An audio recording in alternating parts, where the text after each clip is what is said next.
Hello, hello, and welcome back, welcome back, welcome back. Even if you're new here, welcome back because you're part of the family now. Okay, this is the God and Girl Talk family.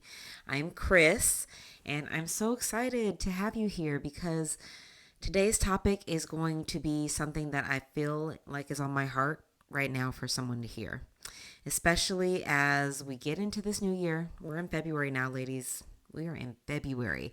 I remember it was just yesterday. December was here. Okay, now we done skipped past January. We're in February. How does that happen? How does it happen? Okay, time is flying. Things are happening. Things are changing. It's very exciting because 2026 has been off to what I'm sure is a really good start for many of you.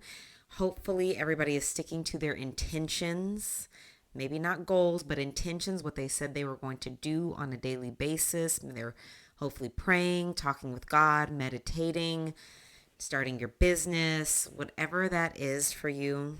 Ladies, I pray that it is becoming successful and it is coming into fruition.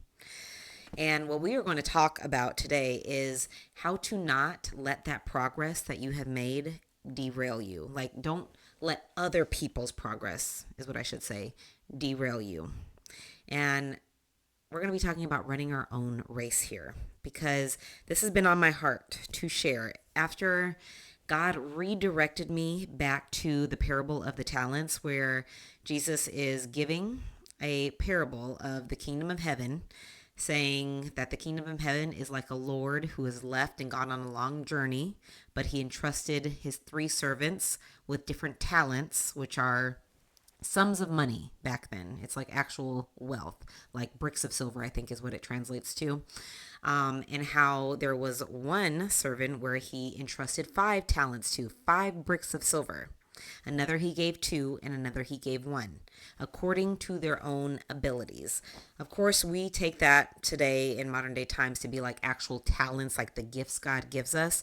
But I mean, this is talking about real money. So whether it's real money or talents or both, the gifts, whatever, God is trying to show us that he's giving us all something. All something. We all have something that God has blessed us with, no matter how little we think it is or how big we think it is. We all have something that God has given us, and we all need to steward it well. So after the master goes off on this long journey, he comes back and he asks the servants what they did with the money that he entrusted to them with, like his money. And the one with 5 talents, he actually took it, traded, invested, and returned 5 more talents to him. So now he has 10 bricks of silver. That's a lot. The other one that he gave 2, he doubled that too. He got 2 more. So now he has 4. The one that he gave 1 to, he took it and buried it in the ground because he was afraid of losing what his Lord had given him.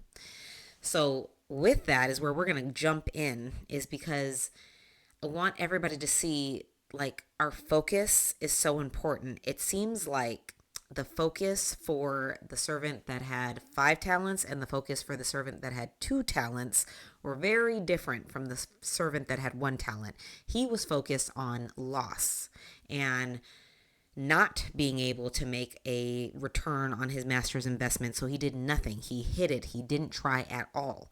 But the other ones who had more, they doubled it.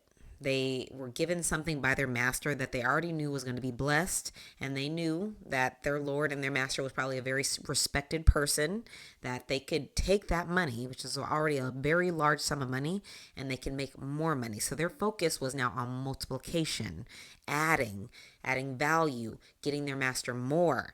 And their focus was on pleasing their master, which is what we should be doing. Focus on pleasing our Lord and Savior God, not everybody else, and worrying about what everybody else thinks or how we perceive everybody else or how what we think God is going to think by us wasting our talents or our money or whatever the gift is that he's given us. That's what I want to talk about today. And because God has really been putting focus on my heart lately, and I've done some other videos about this, but running my own race has been very important to me because it is so easy for us to look around and look at what everybody else is doing and assume that what we're doing is not going to be enough. Just like the servant that had 1 talent. let me look around and see everybody else. Apparently, these other two servants, they're trading. They're doing so much better than I think I could do. So I'm just going to bury this, and at least my master will have the same thing that he gave me before he left. Like, that's what we do.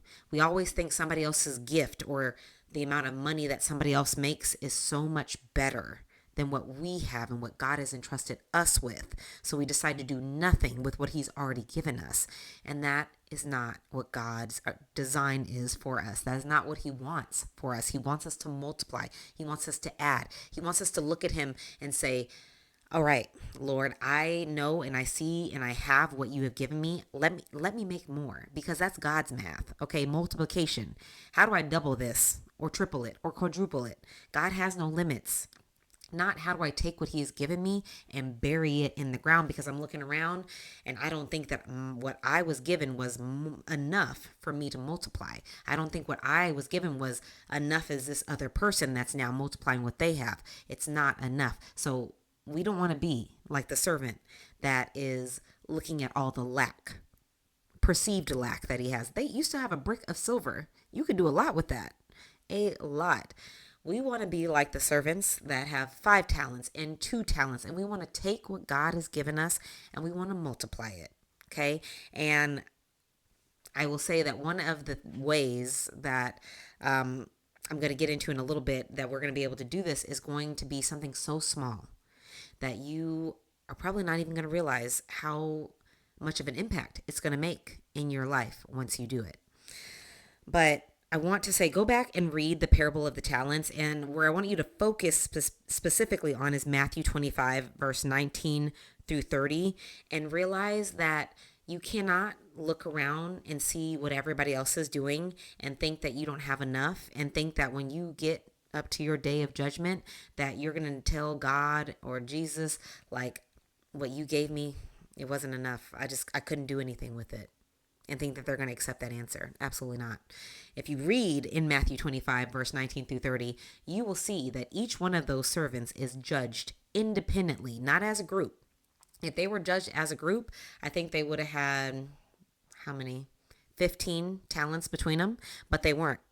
The Lord judged them individually. You will be judged not by the people around you, not by how many hours of YouTube you watch or Instagram you scroll through. You're not going to be judged by how much you watch other people live their life. You're going to be judged on how you lived your life. That's why I want us to all start focusing on our lives and not looking around and worrying about everybody else, or worrying about, oh, God didn't give me enough, or he didn't give me as much as this person. You have enough.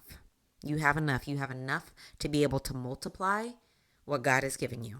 And God has been showing this to me. He has been putting the focus, turning it back around, putting it on me, making sure I'm focused on him.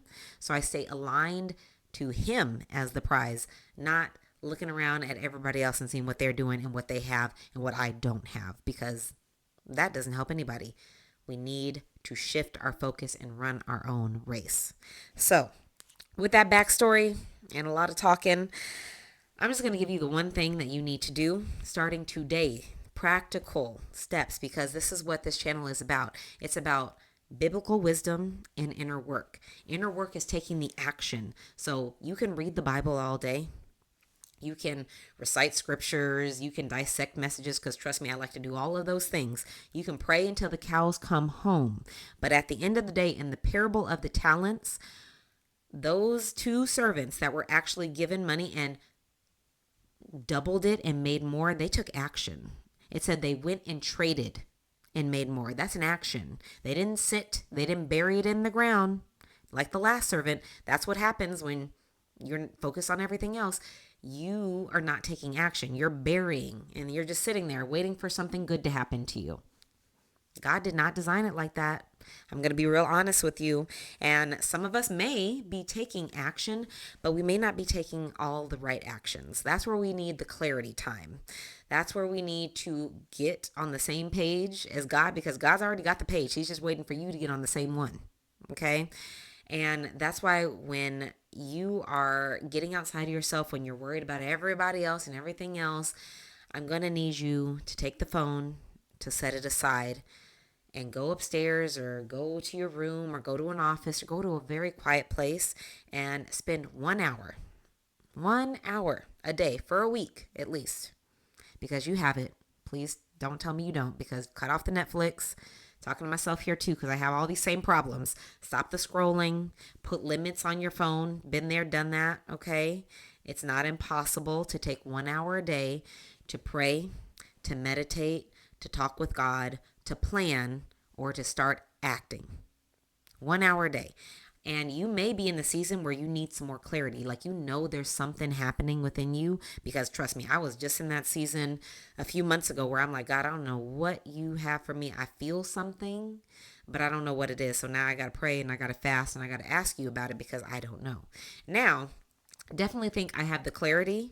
I just need to start organizing things a bit better from what God wants me to do with this business that he's put on my heart, because God is a God of organization and order. You can see that in Genesis chapter 1 when he literally formed creation. It had an order. Everything had an order. It had a place. It had a time. You think God couldn't have just created everything with one snap of his finger in one day, 1 hour, 1 second? Yes, he could. But this was for us to learn. Order is important. Processes are important. Time is important.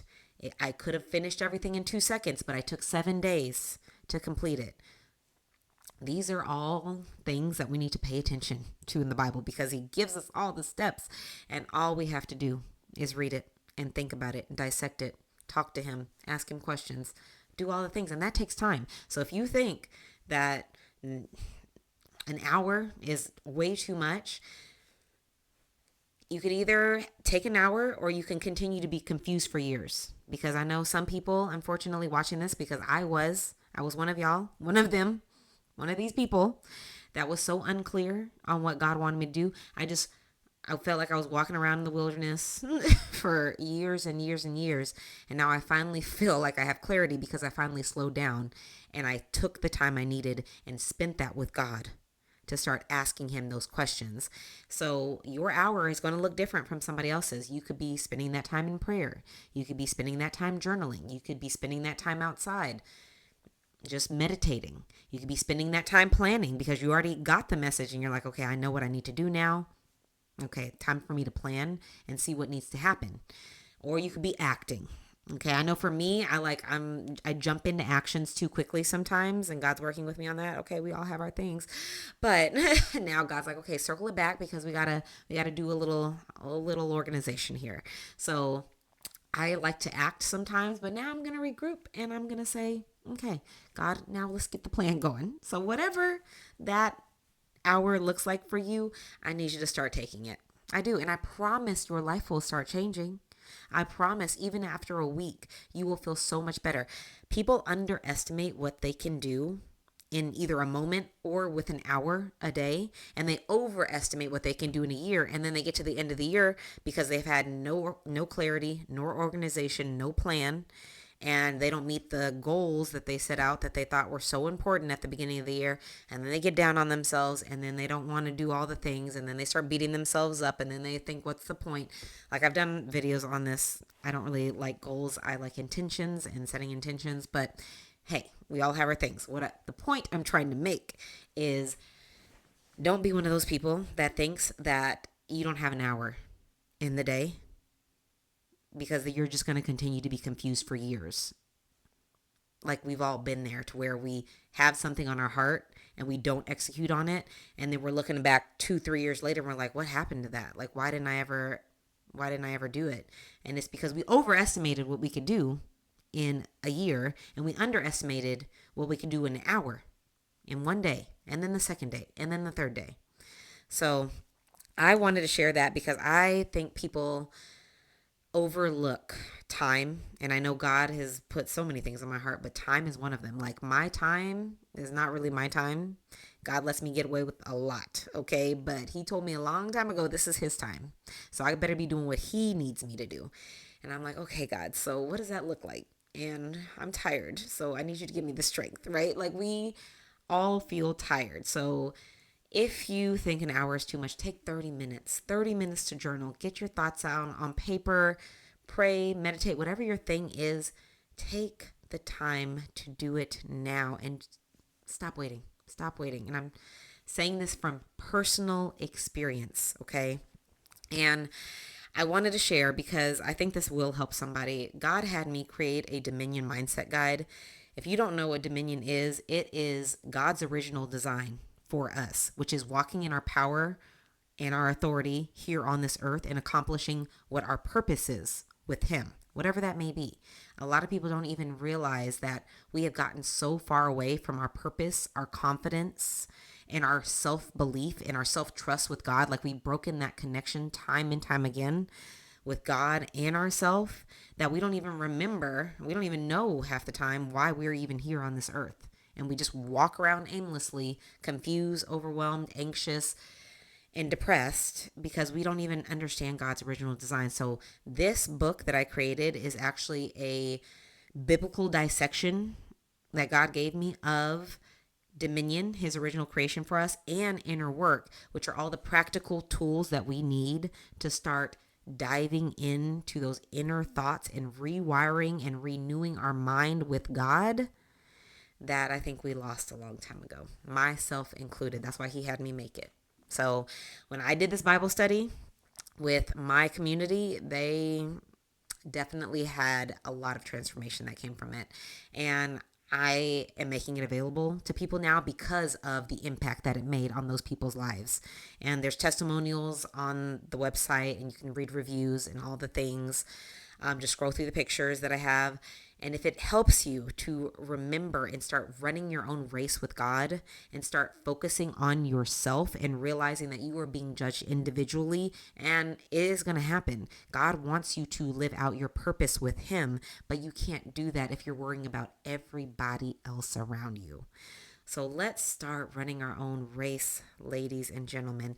Let's start focusing on the prize, which is God, looking straight ahead, not to the left, not to the right, because it tells us in Scripture we are not fit for the kingdom if that is the case. And you have so much goodness and so much purpose and so many things and so much value to add, so many things that you can bring to this earth that you can create with God that would be valuable to someone who's just waiting for you to get focused and to lock in so that you can help them, that you can serve them. That is what a business is. That is what your personal brand is. You serving something and someone outside of yourself to bring glory to God's kingdom, expanding it here on earth as it is in heaven.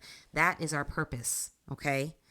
So I hope this was helpful. I hope if you take nothing away from today, take 30 minutes to 1 hour for the next week and start praying, meditating, journaling, thinking, planning, or acting on whatever it is that God is trying to tell you or whatever it is He has told you to do that you still need to act on. All right. Love you so much, ladies. Let me know in the comments if you have any questions, and let me know what that thing is that you are working on this week with God, because I want to support you. I want to pray over it. I want to pray for you, okay? Because it's going to happen. It's not an if, it's a when. So let's start rewiring our brains and reprogramming it to say, I can do this. I'm going to run my own race. I'm going to focus on the prize, which is God, and I'm going to do what He told me to do, not what everybody else is doing around me.